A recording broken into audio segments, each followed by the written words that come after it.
Hello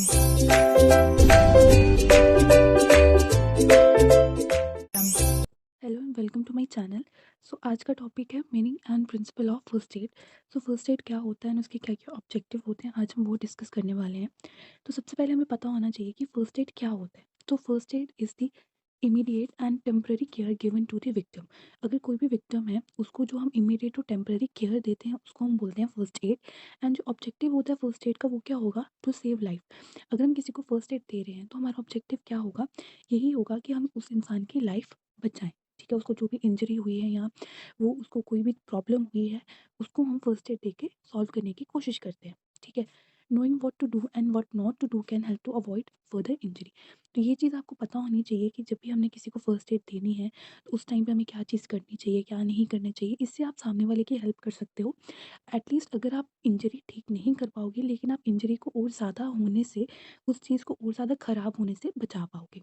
तो objective क्या होता है फर्स्ट एड का, यही ऑब्जेक्टिव होता है, टू सेव द लाइफ। ठीक है, there are some general principles of first aid. अगर इनको हम प्रॉपरली फॉलो करेंगे the worst situation of the victim can be avoided up to some extent. जैसे कि मैंने बोला कि अगर आप ठीक नहीं कर पाए इंजरी कोई बात नहीं, लेकिन आप उस इंजरी को और ज़्यादा बढ़ने से या सिचुएशन को और ज़्यादा ख़राब होने से आप बचा पाओगे, सिचुएशन को आप एटलीस्ट कंट्रोल कर पाओगे। यहाँ पे कुछ प्रिंसिपल दिए हुए हैं जो कि हमें फॉलो करने चाहिए जब भी इंजरी हुई हो। सबसे पहला जो प्रिंसिपल है वो है इमीडिएट एड। अगर पॉसिबल है तो आपको फर्स्ट एड इमीडिएटली दे देनी चाहिए। ठीक है, अगर किसी भी विक्टिम को इंजरी हुई, कोई भी विक्टिम है वो इंजर्ड है, तो आपको उसको इमीडिएटली फर्स्ट एड प्रोवाइड करनी चाहिए। इस टाइम पे आपको किसी भी चीज़ के बारे में नहीं सोचना है, इस टाइम पे आपको किसी भी और चीज़ के बारे में नहीं सोचना है। बस आपका एक ही मेन एम होना चाहिए कि आप जो है, जो भी इंजर्ड है, ठीक है, जो भी पर्सन इंजर्ड है, आपको उसको फटाफट से फर्स्ट एड प्रोवाइड करनी है। Because time is very precious at that moment. ठीक है, उस मोमेंट पे आपको और कुछ भी नहीं सोचने का, बिल्कुल भी टाइम नहीं लेना है, आपको फटाफट से फर्स्ट एड देनी है। ठीक है, so without wasting any time the decision should be taken and so immediate aid may be given to the victim. Next है थिंक अबाउट एबीसी। अब एबीसी क्या होता है, एबीसी का मतलब होता है एयरवे ब्रीदिंग सर्कुलेशन। ठीक है, the person who provides first aid to the victim should think about ABC. अब जो इंसान फर्स्ट एड दे रहा है विक्टिम को, उसको एबीसी के बारे में सोचना चाहिए। तो आपको सबसे पहले क्या करना है, अगर जो भी विक्टिम है आपको सबसे पहले उसका थ्रोट चेक करना है। ठीक है, आपको विक्टिम का थ्रोट चेक करना है। Then we should check up his respiration. फिर जब आपको उसका थ्रोट क्यों चेक करना है, ताकि आप उसकी रेस्पिरेशन को चेक कर सकें। आपको विक्टिम की जो शर्ट है उसको अनबटन करना है। ठीक है, शर्ट अनबटन करने के बाद आप उसकी रेस्पिरेशन चेक करोगे। अगर रेस्पिरेशन प्रॉपर नहीं है, ठीक है, तो आप क्या करोगे, आप उसको आर्टिफिशियल ब्रीदिंग दोगे। आप क्या करोगे, उसको आर्टिफिशियल ब्रीदिंग दोगे। After that the person giving the artificial aid should check up his blood circulation. ठीक है, आर्टिफिशियल ब्रीदिंग देने के बाद आपको उसका ब्लड सर्कुलेशन चेक करना है। ठीक है, इसके लिए आपको क्या करना है, इसके लिए आपको उसका पल्स रेट चेक करना पड़ेगा। अगर आपको ऐसा लगा कि जो पल्स रेट है वो नॉर्मल नहीं है, तो आपको फिर उसको क्या करना है, आपको उसको देना है सीपीआर, दैट इज़ कार्डियोपल्मोनरी रिसस्टिकेशन। ये टेक्निक आपको इमीडिएटली देनी है अगर पल्स रेट जो है वो नॉर्मल नहीं है।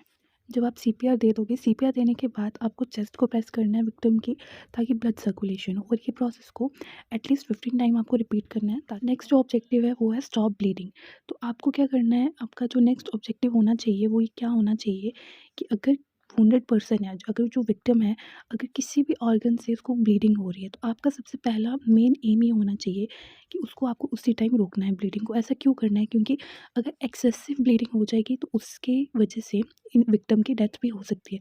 तो जब भी आप ये देखो कि किसी भी एरिया से, किसी भी ऑर्गन से अगर एक्सेसिव ब्लीडिंग हो रही है, तो आपको उसको उसी टाइम रोक देना चाहिए। ठीक है, अगर फॉर एग्जांपल अगर हैंड हैंड या फिर लेग से ब्लीडिंग हो रही है, तो आपको उसको क्या करना है, आपको उसको हार्ट लेवल के अब आपको उसको रेज़ करना है। ठीक है, अगर कोई भी कट है किसी भी मेन आर्टरी में या कहीं भी, तो आपको क्या करना है, उसको थंब या बैंडेज के साथ आपको प्रेस करके रखना है, सो दैट ब्लीडिंग जो है वो कम हो जाए। ठीक है, आपको ये तब तक करके रखो जब तक डॉक्टर वहाँ पे ना आए। ऐसा करने से आप विक्टिम को फर्स्ट एड दे सकते हैं।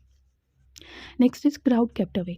तो जब भी हम ये चीज़ हमने हमेशा नोटिस किया है, जब भी कोई एक्सीडेंट होता है या कहीं भी कुछ भी होता है, तो वहाँ पे एक भीड़ इकट्ठी हो जाती है। ठीक है, तो एक क्राउड बन जाता है। तो क्राउड बनने की वजह से क्या होता है कि जो भी इंजर्ड इंसान है उसको फ्रेश एयर नहीं मिल पाती। इसीलिए जो भी पर्सन फर्स्ट एड दे रहा है इंजर्ड इंसान को, आपको क्या करना है, आपको ये चीज़ भी इंश्योर करके रखनी है कि जो क्राउड है वो इंजर्ड पर्सन के पास ना आए, क्योंकि ऐसा करने से क्या होगा, जो इंजर्ड है, यो जो विक्टिम है, उसको फ्रेश एयर मिलेगी एंड उसके लिए आसानी होगी। Wrap the injured in cloth और ब्लैंकेट। तो जो भी इंसान या जो भी विक्टिम है, उस इस टाइम पे जब कोई भी पर्सन अगर इंजर्ड है, तो उस टाइम पे आपको विक्टिम को आपको वार्म रखना चाहिए, ठीक है। तो इसीलिए आपको विक्टिम को किसी भी क्लोथ या ब्लैंकेट से आप विक्टिम को रैप कर दो। नेक्स्ट इज सिंपैथेटिक एटीट्यूड, ठीक है। जो भी पर्सन फर्स्ट एड दे रहा है, एक सिंपैथेटिक एटीट्यूड होना चाहिए विक्टिम की तरफ। Next is fluids should not given to the unconscious person. अगर पर्सन जो है, जो विक्टिम है, अगर वो अनकॉन्शियस हो जाता है एक्सीडेंट की वजह से, तो उसको आपको लिक्विड नहीं देना है, क्योंकि लिक्विड सब्सटेंस जो होते हैं वो विंड पाइप में एंटर कर सकते हैं, जिसकी वजह से और ज़्यादा प्रॉब्लम्स हो सकती हैं। तो आपको ये चीज़ याद रखनी है कि जब भी कोई भी पर्सन अनकॉन्शियस हो जाता है, तो आपको उसको लिक्विड वाली चीज़ें नहीं देनी है। Next is medical aid. The first adder should call the doctor और एक्सपर्ट इमीडिएटली। जैसे आप देखो कि कोई भी पर्सन इंजर्ड है, तो आपको इमीडिएटली आपको डॉक्टर या किसी एक्सपर्ट को बुला लेना चाहिए।